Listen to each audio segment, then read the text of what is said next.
Well, I don't know where John is. He was meant to meet me here in his bedroom, and I don't know where he is.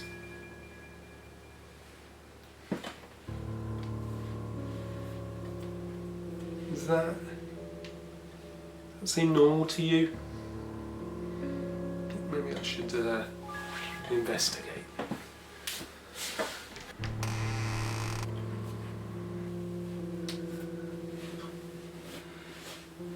Hi, I'm here for my fortune. I know why you're here.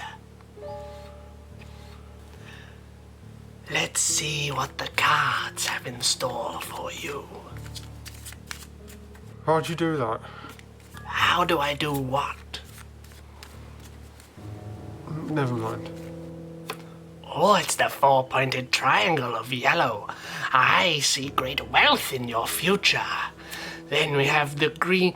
I don't really know what that is. On to the next. Oh, others are going to covet your wealth, young sir. And the whole... I've had enough of this. Wait. See ya. Come back, I'm not done with you.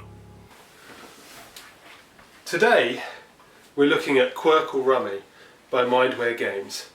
It's a game that follows a similar concept to the original in that you have to create sets called Qwirkles. Sounds simple? Let's take a look.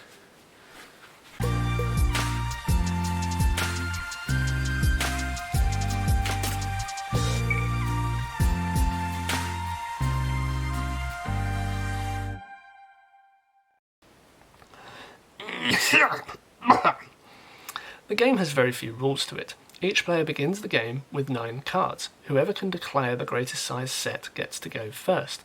Sets can be made in one of 2 ways. Firstly, they can be of different colours, but of the same shape, or they can be the same colour, but all of the different shapes. You're permitted to have multiple actions on your turn, so you could lay down cards adding to existing sets, or you can create a new set, provided that set has at least 3 cards to begin with. Declare the end of your turn, draw back up to 9 cards, and away we go.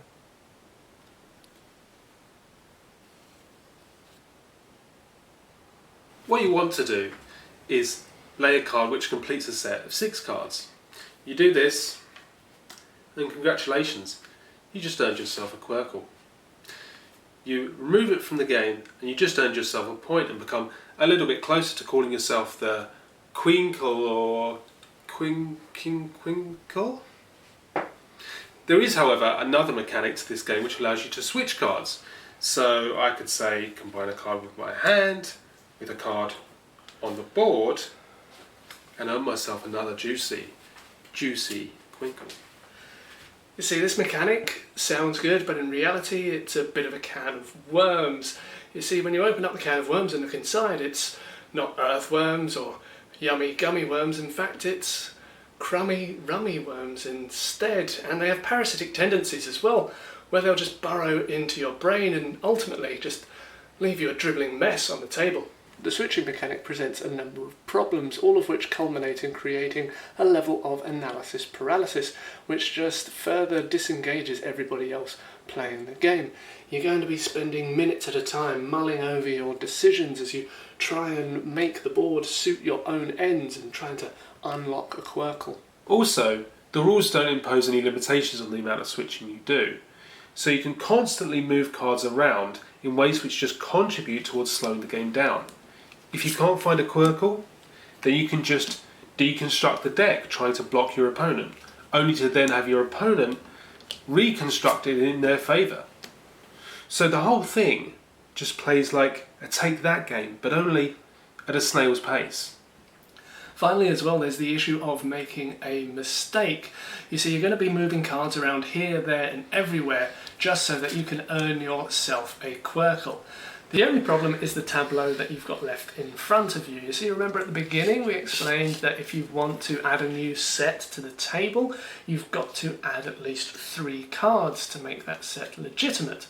However, if you remove a Qwirkle from the board, you're allowed to go below that limit, provided by the end of your turn, you get it back up to at least 3.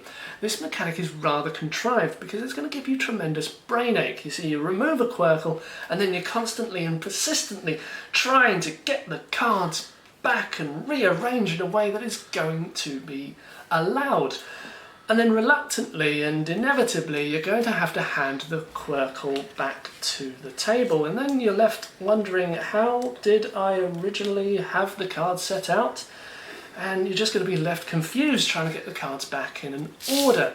Quite frankly, you're going to have to need a computer program to inform you whether or not you can remove a Qwirkle from the game safely. Yes! I've done it! What, you've managed to rearrange the cards in a legal fashion? No, that was too futile. But I figured out the meaning of life, and it's... In our first game, after a few turns, I had owned 3 Qwirkles, whereas Sam had none. Now the problem was, I didn't feel any sense of achievement in getting these points. They just kind of came about purely by chance, rather than any kind of skill on my behalf. So it was at that point that we just packed the game away. You see, along with the problem of moving cards around and just slowing the game down that way, is that this game pretty much just has no strategy whatsoever. The game doesn't promote any kind of aggressive play because hand limits are so large that if you start setting up cards, you're more likely putting it into the favour of somebody else that they're going to have the card needed to complete a set. Also, you have no idea what your opponent may have, so that you can't really use that to affect your play.